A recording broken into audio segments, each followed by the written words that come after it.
Newsroom থেকে যুক্ত হচ্ছেন আমাদের সিনিয়র রিপোর্টার ইজাজ শৌমিক। ইজাজ,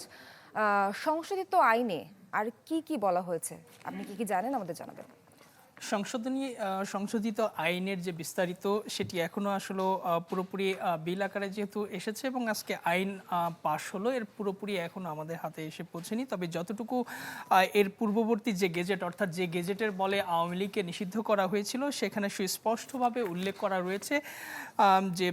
সন্ত্রাস বিরোধী সংশোধন অধ্যাদেশ 2025 অনুযায়ী এবং সন্ত্রাস বিরোধী আইন 2009-এর ধারা 18-র এক প্রদত্ত ক্ষমতা বলে আন্তর্জাতিক অপরাধ ট্রাইব্যুনালে বাংলাদেশ আওয়ামী লীগ এবং এর সকল অঙ্গ সংগঠন, সহযোগী সংগঠন এবং ভ্রাতৃপ্রতিম সংগঠনের নেতাকর্মীদের বিরুদ্ধে বিচার কার্য শেষ না হওয়া পর্যন্ত দলটি এবং এর সহযোগী সংগঠন এবং ভ্রাতৃপ্রতিম সংগঠনের যে যাবতীয় কার্যক্রম সেটি নিষিদ্ধ ঘোষণা করা হয়। সেটি একটু বিস্তারিত পরিসরে এই আইনের বলে আজকে আওয়ামী লীগকে নিষিদ্ধ করা হলো এবং এই বিচার কাজ শেষ না হওয়া পর্যন্ত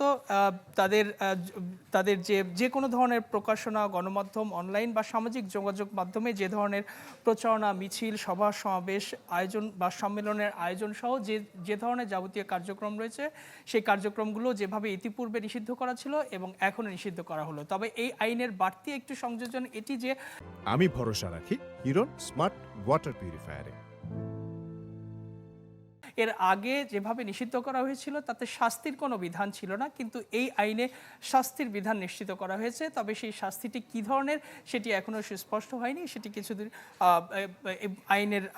পুরো কপিটি আমাদের হাতে আসলে আমরা শাস্তির বিষয়টি বলতে পারবো। তবে সংসদে আজকে শুধুমাত্র যে আলোচিত আওয়ামী লীগের নিষিদ্ধ ঘোষণা করা হয়েছে তাই না, এর বাইরে সংসদে আজকে স্বাস্থ্যমন্ত্রী স্বতন্ত্র সংসদ সদস্য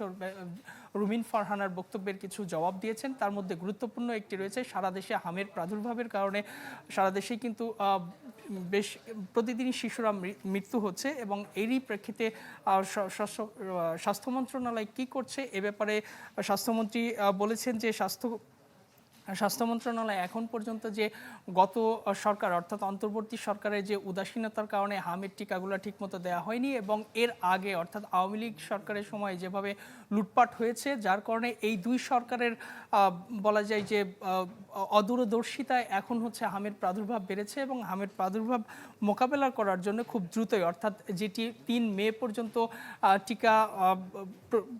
প্রদান কার্যক্রম শুরু হওয়ার কথা ছিল সেটি আরও আগে এগিয়ে আনা হয়েছে, অর্থাৎ 20 এপ্রিল থেকে টিকা দেওয়া হবে এবং সরকারের কাছে পর্যাপ্ত অর্থ রয়েছে এই টিকা দেওয়ার জন্য এবং ইতিমধ্যেই ইউনিসেফের কাছ থেকে বা ইউনিসেফের মাধ্যমে 419 কোটি টাকার ভ্যাকসিন ক্রয় যে চুক্তি সেইটি চূড়ান্ত পর্যায়ে রয়েছে, যার ইতিমধ্যেই 200 কোটি টাকার সেই 200 কোটি টাকার টিকা ক্রয় করা হয়েছে এবং সব মিলে যেটি সরকার বলছে যে 2,19,00,000 টাকা টিকা সংগ্রহ করা হয়েছে, যেটি 20 এপ্রিল থেকে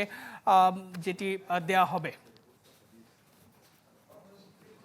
ইজাজ শৌমিক নিউজরুম স্টুডিও থেকে গুরুত্বপূর্ণ তথ্য দিচ্ছিলেন, ধন্যবাদ আপনাকে।